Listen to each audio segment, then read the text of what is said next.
Hi, my name is Paul Roberts, the wine director of the French Laundry in Napa Valley.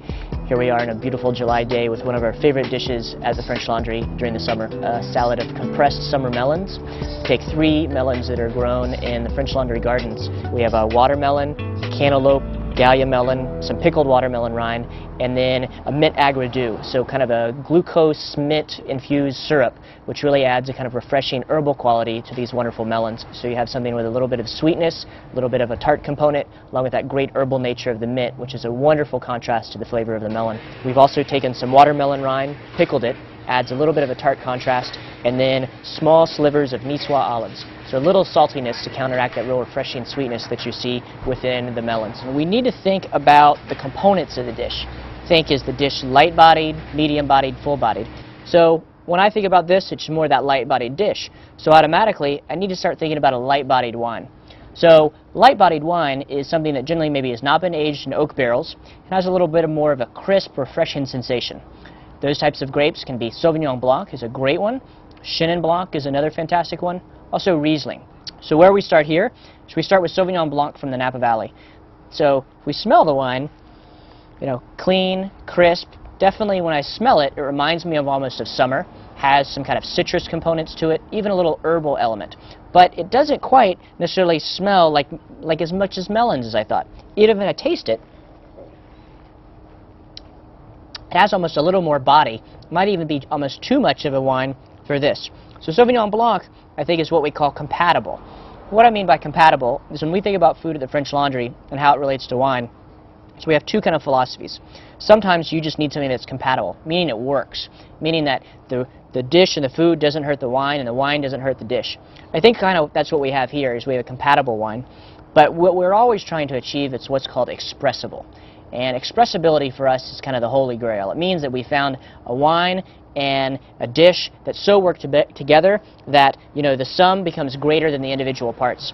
So I think with this dish, you know, I have those fresh summer flavors of the mint, of the herbs, in terms of the mustard greens, a little salty, almost briny quality, and then just something that has almost a crunchiness. And sometimes when I think crunchy, like I do in watermelon, I almost think of something which has a real bright, refreshing acidity. So what I'm almost thinking is maybe a Riesling. So automatically I smell it. Again, it smells almost like mint. It has this kind of fresh mint, kind of summer component. Smells of cantaloupe, melon, herbs. Even just the smell of the wine almost reminds me and makes my mouth water just like a perfectly fresh melon would. So if I take a sip of it, it almost tastes like the salad.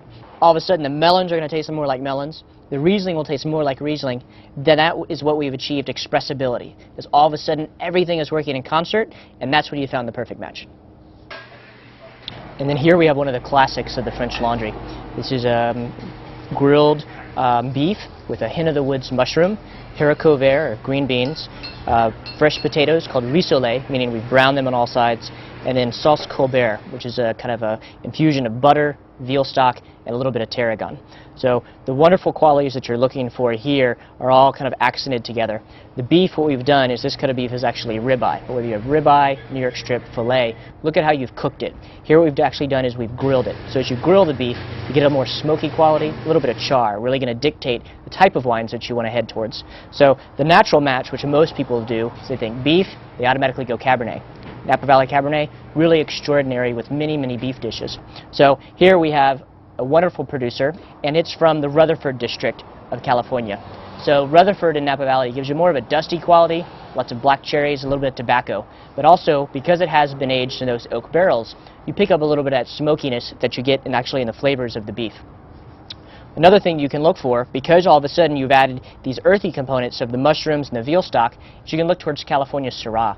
This is actually a wine that you're going to get much more kind of black fruit flavors, more black plum, black jam, instead of the kind of earthy, smoky, red cherry flavors you associate with Cabernet.